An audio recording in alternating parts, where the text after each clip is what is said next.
Praise the Lord. जल्द से जल्दी आने वाला प्रभु यीशु मसीह की अति पवित्र नाम में सब पवित्र लोगों को मसीह वंदना देता हूँ। प्रभु के अनुग्रह से प्रभु ने हमें और भी एक दिन दान दिया। हमेशा हम सुनने वाला बात है, और एक दिन दिया, समय दिया। किस लिए दिया? हमारा प्रभु के संगति में रहकर आनंद काल का तैयारी करने के लिए। हर एक बुढ़ाट पाया हुआ चुना हुआ लोग प्रभु की संगति में रहकर, प्रभु की इच्छा में रहकर, उसके आगमन की बाट जो है ना, ये प्रभु का हमारे प्रति इच्छा है। कितना अच्छा बात है ना। लेकिन आज बहुत से लोग प्रभु की इच्छा को प्रथम स्थान नहीं देता, प्रभु को प्रथम स्थान नहीं देता। क्यों नहीं देता मालूम है? उनके लिए प्रभु से बढ़कर के दुनिया उनको अच्छा लगता। प्रियो, ये माया है, माया।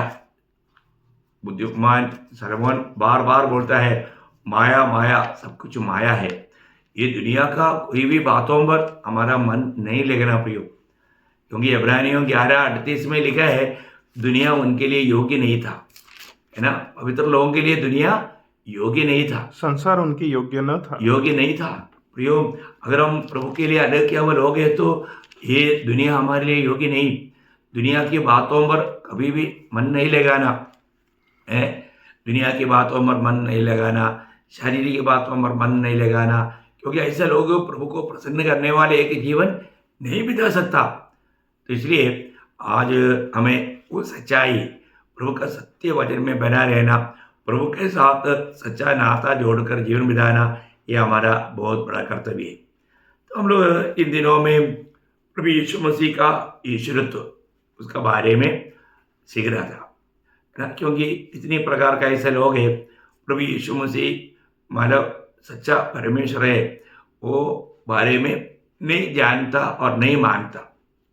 परंतु वो ना जानना ना मानना कितना बड़ा धोखा है। वो मानव परमेश्वर है, परमेश्वर त्रिएक परमेश्वर है। तो इसलिए उसका बारे में हम लोग कुछ बातें देख रहा था मानव इन बातों से, क्योंकि बाइबल के द्वारा, प्रभु का वचन के द्वारा ही हम इन बातों को समझ पाएगा।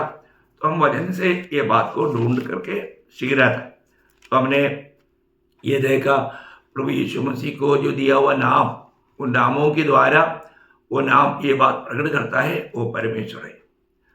दूसरा हमने ये देखा, सिर्फ जो परमेश्वर का जो गुण है, मानव बोलने का अर्थ वो सर्वशक्तिमान है, सर्वज्ञानी है, ये बात, और सर्वव्यापी है। ये तीन बात एक कभी भी बांटा नहीं जाता। ये अवस्था सिर्फ परमेश्वर का है। अभी जिस पर हमने विश्वास किया, ये खूबी है करके हम लोग देखा।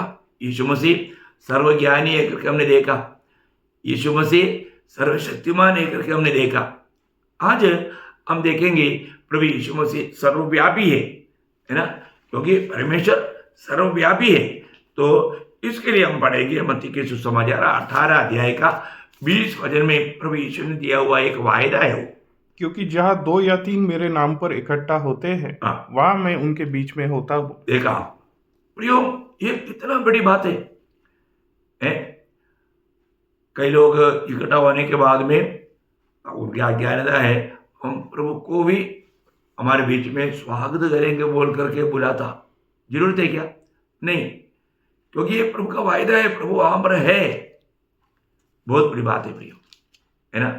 तो हमारे जीवन में अभी आपको मालूम है कि एक ही समय में दुनिया भर में कितनी जगह में प्रभु यीशु मसीह के लोग इकट्ठा होकर के प्रभु को स्तुति कर रहे हैं, आराधना कर रहे हैं, प्रार्थना में है ना।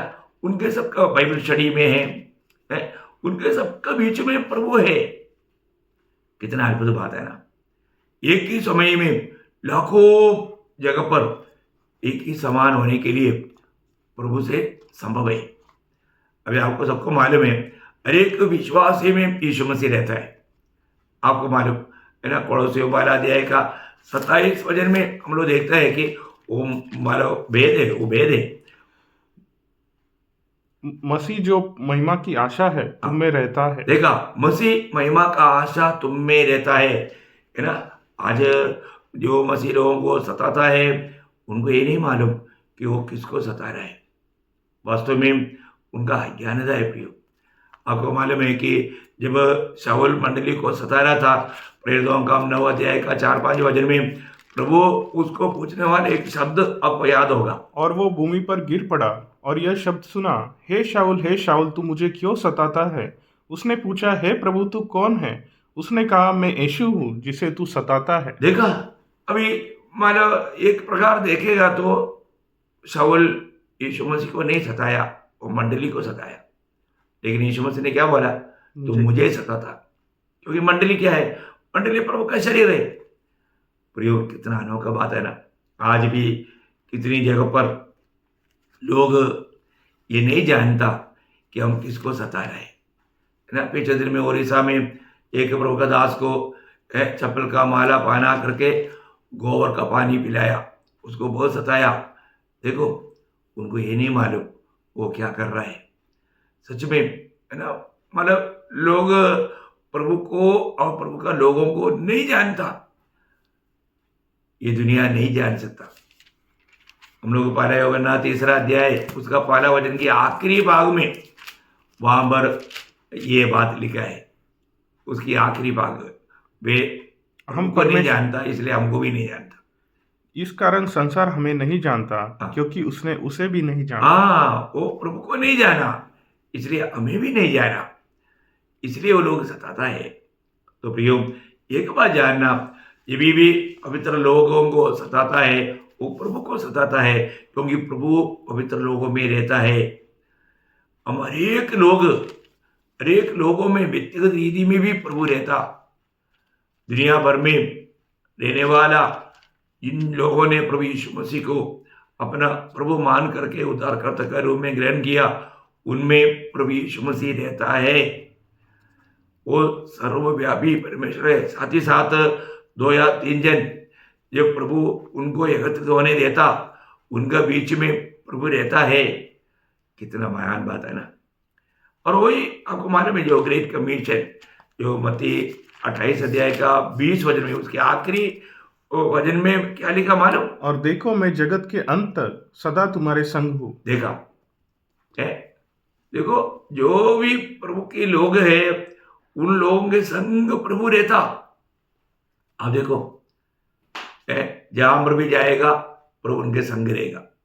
दुनिया भर में प्रभु के लोग जहां पर भी जाता, उनके संग प्रभु रहता है। इसका मतलब यीशु मसीह सर्वव्यापी परमेश्वर है ना। प्रभु यीशु मसीह के बारे में, जब यीशु मसीह जब दुनिया में था, वहां की अवस्था के बारे में यूहन्ना 3 अध्याय उसका 13 वचन में हम लोग पढ़ता है। यूहन्ना 3 अध्याय का 13 वचन, कोई स्वर्ग पर नहीं चढ़ा, केवल वही जो स्वर्ग से उतरा, अर्थात मनुष्य का पुत्र जो स्वर्ग में है। हाँ, देखा, यीशु मसीह जब दुनिया में था, सेम समय में यीशु मसीह स्वर्ग में भी था।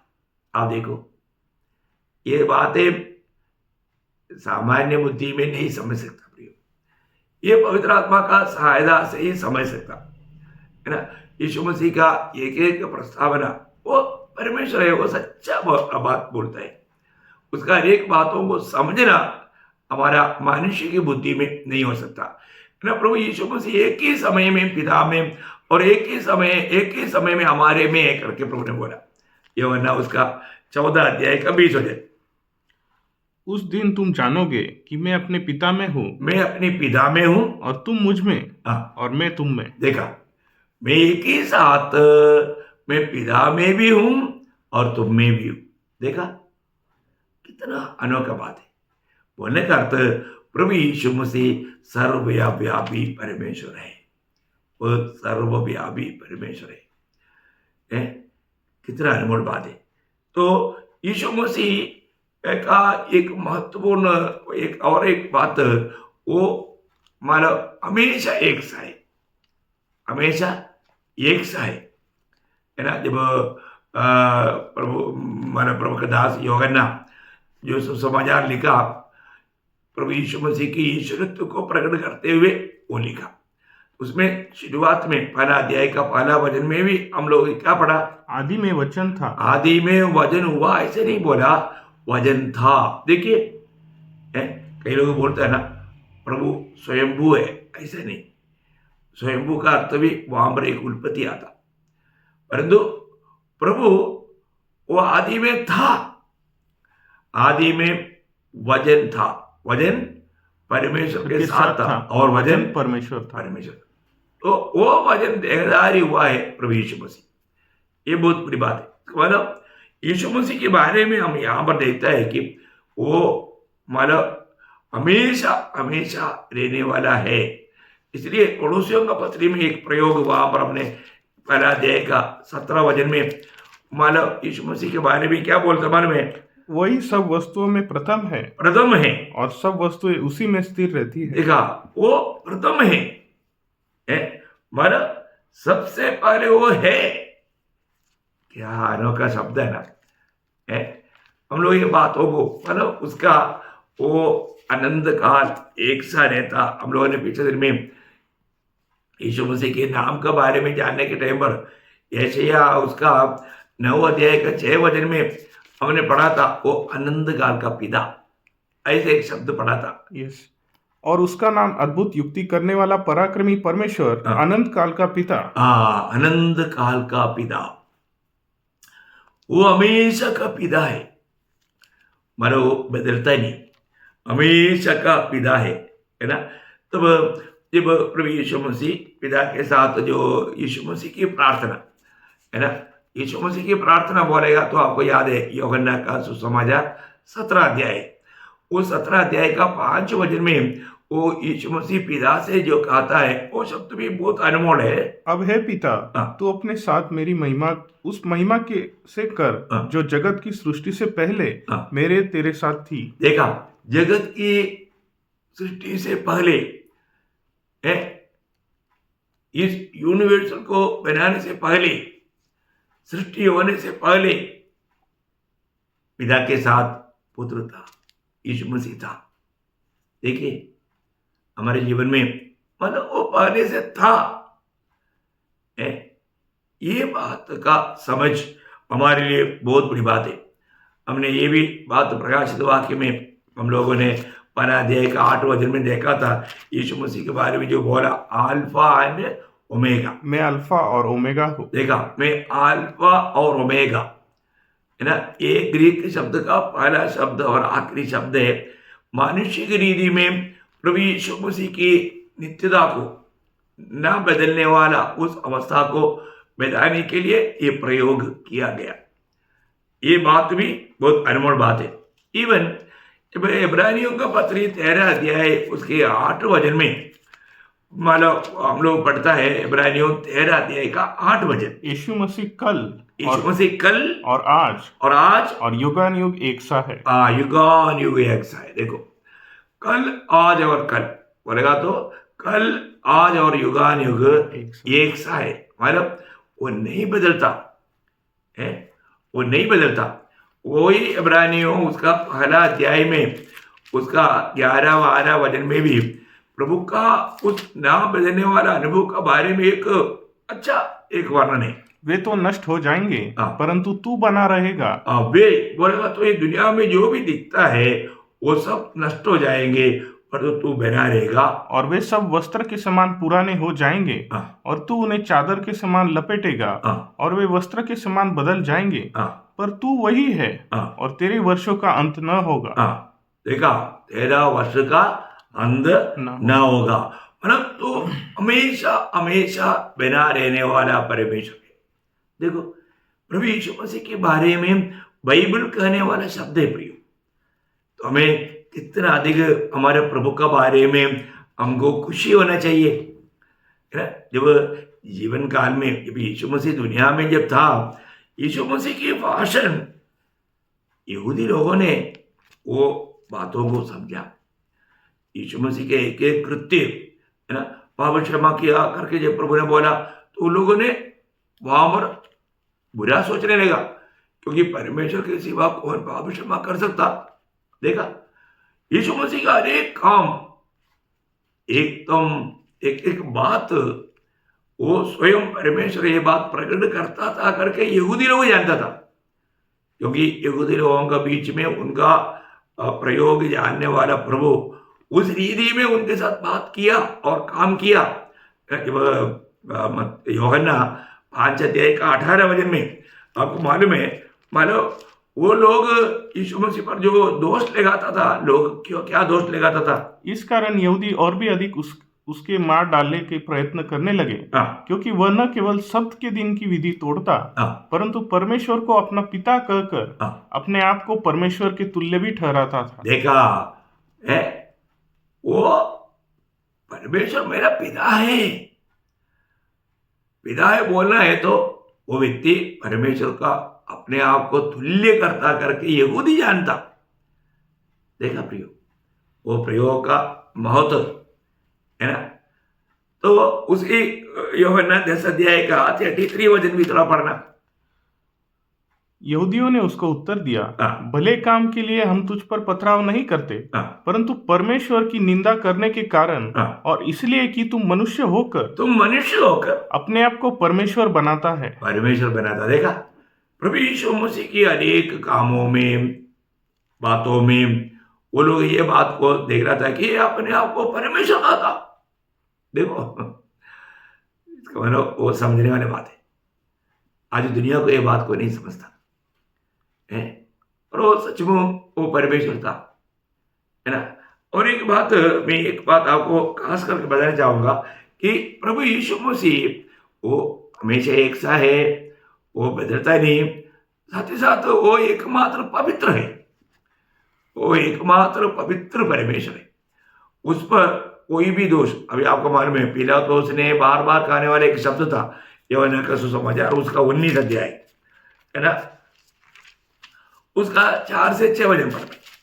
यूहन्ना 19 अध्याय का 4 से 6। तब पिलातुस ने फिर बाहर निकलकर लोगों से कहा, देखो मैं उसे तुम्हारे पास फिर बाहर लाता हूँ, ताकि तुम जानो कि मैं उसमें कुछ भी दोष नहीं पाता। देखा, मैं कुछ भी उसमें दोष नहीं पाता। उसका 6 वचन की आखिरी में भी वो बात लिखा है। पिलातुस ने उनसे कहा, तुम ही उसे लेकर क्रूस पर चढ़ाओ, क्योंकि मैं उसमें कोई दोष नहीं पाता। आप बताओ प्रियो, पिलातुस ने, देखो कई बार कई लोग बोलता है यीशु मसीह जरूर पूर्ण मनुष्य था, लेकिन वो चाहे तो पाप कर सकता था करके कुछ लोग बोलता है। गलत है बात है। प्रभु यीशु मसीह शरीर में रहने के टाइम पर भी किसी कारण पाप कभी नहीं कर सकता प्रियो, क्योंकि वो पूर्ण परमेश्वर और पूर्ण मनुष्य है, वो पाप नहीं कर सकता है। बहुत बड़ी बात है हमारे जीवन में, क्योंकि मान वो परमेश्वर वो मनुष्य रूप में रहने पर भी उनमें थे, और वो पूर्ण मनुष्य, वो किसी प्रकार भी, इसलिए प्रभु यीशु मसीह के बारे में पकड़वाने वाले इसके लिए तो यहूदा भी क्या गवाही दी आपको मालूम है ना। मत्ती 27 अध्याय का 4 वचन में बहुत बड़ी बात है। पकड़वाने वाला इसके लिए तो यहूदा यीशु मसीह के बारे में गवाही देता है। मत्ती 27 अध्याय का 4 वचन। और कहा, मैंने निर्दोष को घात के लिए पकड़वा कर, मैंने निर्दोष को पकड़वाया। देखा, मैं पाप किया। देखा प्रियो, यहूदा इस्करियोता भी प्रभु यीशु मसीह के बारे में बोलता है वो निर्दोष है, पवित्र है। इवन यीशु मसीह इन यहूदियों के बीच में खड़ा होकर के उनको एक बहुत बड़ा एक चैलेंजिंग सवाल पूछा। आपको याद है यूहन्ना 8 अध्याय का 46 वचन में, तुम में से कौन मुझ में पाप, पढ़ना उसको, तुम में से कौन मुझे पापी ठहराता है, पापी ठहराता है, या मुझ में तुम में से कौन पाप दिखा सकता। देखो कितना भारी बात है ना। ये दुनिया में ऐसा कोई भी लोग ऐसा पूछ सकता है?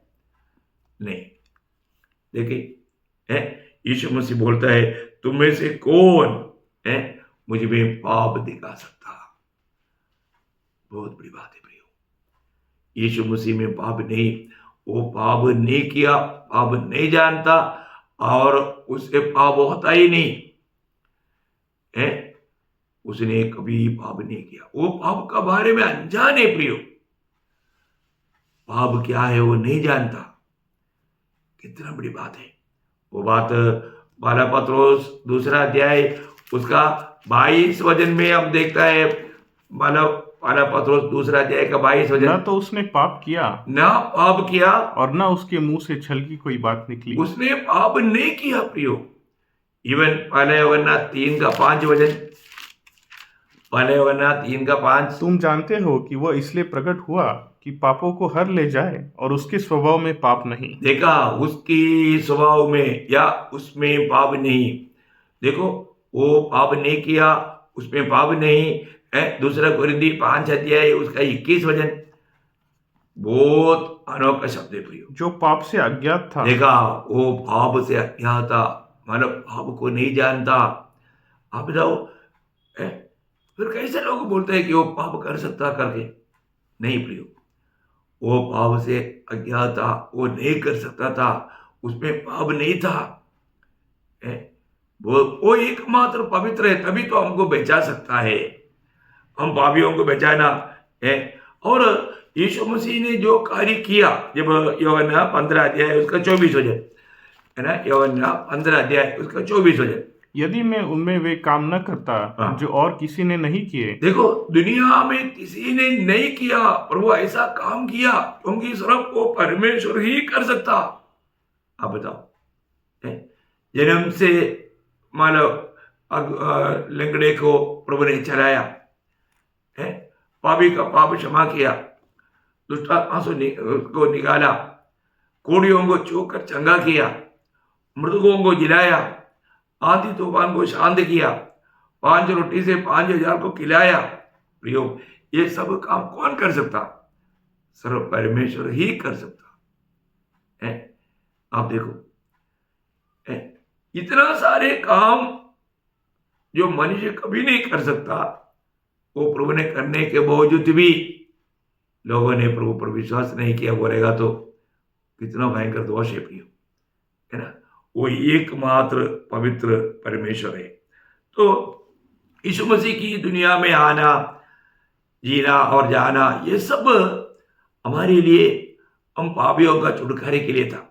यीशु मसीह जब जन्म, आपको मालूम है, जब उत्पत्ति 3 अध्याय का 15 वचन में जब पाप हुआ, उस समय में ही प्रभु ने शैतान को वार्निंग दिया था, और मैं तेरे और स्त्री के बीच में, और शैतान को बोला, मैं तेरे और स्त्री के बीच में और तेरे वंश और इसके वंश के बीच में बैर उत्पन्न करूंगा, और वह तेरे सिर को कुचल डालेगा और तू उसकी एड़ी को डसेगा। देखा, उसी समय में प्रभु ने स्त्री के संतान होकर के आकर के सिर कुचलने के बारे में बताया। देखिए, और हम देखते हैं कि ये बात बताने के बाद करीब 4000 साल के बाद वहां पर ऐसे एक प्रयोग है, गलातियों 4 अध्याय का 4 वचन में माना बोलता है, जब समय पूर्ण हुआ। प्रियो, प्रभु का हर एक बात समय पर होता है ना। 4 का 4 पढ़ना। परंतु जब समय पूरा हुआ, समय पूरा हुआ, तो परमेश्वर ने अपने पुत्र को भेजा, जो स्त्री से जन्मा। देखा, स्त्री से जन्मा। देखो प्रियो, है ना, ये सारे बात प्रभु ने पहले से प्रकट करके प्रभु का वचन बाइबल में लिखा हुआ था, है ना। मानो वो कहाँ जन्म होगा? बथलेहम में, मीका 5:2 में लिखा। कैसा अवस्था में जन्म लेगा? एक कुमारी के द्वारा, और वो भी मानो मगनी हुआ कुमारी। बहुत बड़ी बात है प्रियो, है ना। अब देखिए, प्रभु यीशु में जो भी बात हुआ, क्लियर वचन के अनुसार हुआ। बहुत बड़ी बात है। वचन देहधारी होकर के वो हमारे बीच में डेरा किया। मैं एक बात आपको बताना चाहता हूँ, पवित्र शास्त्र में जब पहला कुरिन्थी 15 अध्याय 3-4 वचन बहुत ही मनोहर वचन है। हर एक लोग प्रभु का वचन पर विश्वास करना चाहिए, क्योंकि वचन सत्य है। इसी कारण मैंने सबसे पहले तुम्हें वही बात पहुंचा दी जो मुझे पहुंची थी, कि पवित्र शास्त्र के वचन के अनुसार। देखो, पवित्र शास्त्र बोलेगा तो परमेश्वर का वचन। देखो, परमेश्वर के वचन के अनुसार यीशु मसीह हमारे पापों के लिए मर गया और गाड़ा गया, और पवित्र शास्त्र के अनुसार तीसरे दिन जी भी उठा। प्रियो, मैं एक बात आपको बताना चाहता हूँ, अभी पवित्र शास्त्र के अनुसार वो वापस आने वाला भी है। किसके लिए आ रहा है? जो उधार पा करके प्रभु का बाट जो रहा है। बहुत बड़ी बात है। तो आज हमको ये बात को जानना है कि आज इस पवित्र शास्त्र के अनुसार मेरा नया जन्म या मेरा उद्धार हुआ है क्या, मैंने पाप क्षमा पाया है क्या, प्रभु की आत्मा को पाया है क्या, ये बात को जानना। आज भी कितने मसीह लोग है ना, वो लोग प्रभु को ना जान करके, प्रभु की आत्मा ना पा करके, वो लोग सोचता है हम पीढ़ियों से क्रिस्ती परिवार में है, क्रिस्ती परिवार में हमारा जन्म हुआ है तो हम क्रिस्ती है। नहीं प्रियो, एक क्रिस्ती बनना सुसमाचार सुन करके, अपने पाप कबूल करके, प्रभु यीशु को अपना उद्धार करता प्रभु मानकर जीवन में ग्रहण करना है। जब तक आप ये सत्य वचन सुन करके, कालवरी सूली में प्रभु यीशु मसीह का मृत्यु मेरे पापों के लिए था, ये सच्चाई पर आप विश्वास नहीं करोगे, ये विश्वास पवित्र आत्मा के द्वारा ना पाओगे, ये नया जन्म कभी नहीं हो सकता। तो बहुत श्रेष्ठ बात है। तो इसलिए प्रभु की आत्मा पाया हुए लोग प्रभु की आत्मा के अनुसार चलते हुए, रोज प्रभु का अनुरूप बनते हुए, प्रभु के संगति में रहकर, प्रभु की इच्छा में रहकर उसके आगमन की बाट जो ना, आपको मालूम जब मत्ती 24 अध्याय का 44 वचन में प्रभु का एक सख्त चेतावनी प्रभु के लोगों के प्रति है, इसलिए तुम भी तैयार रहो, तुम तैयार रहो, क्योंकि जिस घड़ी के विषय में तुम सोचते भी नहीं हो, उसी घड़ी मनुष्य का पुत्र आ जाएगा। आएगा, प्रभु आएगा। प्रियो, हम लोग प्रभु का आगमन का पीढ़ी है, उसके आगमन की बाट जो होते है ना, हमारे कर्तव्य है। तो इसलिए हमने ये बात को जाना कि प्रभु यीशु मसीह सच्चा जीवित प्रभु है। वो अपने आप को परमेश्वर का पुत्र कहा या वो परमेश्वर करके कहा, प्रिय वो परमेश्वर है, वो सच्चा जीवित परमेश्वर है, वही एकमात्र जीवित परमेश्वर है। ये कितना अनमोल बात है। अभी इसका बारे में थोड़ा और भी कुछ बात, जैसे मैंने आपको बताया था कि त्रिएक परमेश्वर, त्रिएक परमेश्वर का बात, त्रिएक परमेश्वर करके बाइबल में आपको कहीं भी नहीं मिलेगा, परंतु आपको समझने के लिए उसके आधार का वचन आपको मिलेगा। वो वचन के द्वारा हमें आत्मा में इन बातों को समझना है। तो प्रभु का इच्छा हुआ, प्रभु का आगमन देरी हुआ, मैं अगला जो क्लास है त्रिएक परमेश्वर, उसका बारे में आपको बताना चाहूँगा बहुत प्रार्थना के साथ। प्रिय, हमें सच्चाई जानने के लिए बहुत इच्छा चाहिए, तड़प चाहिए।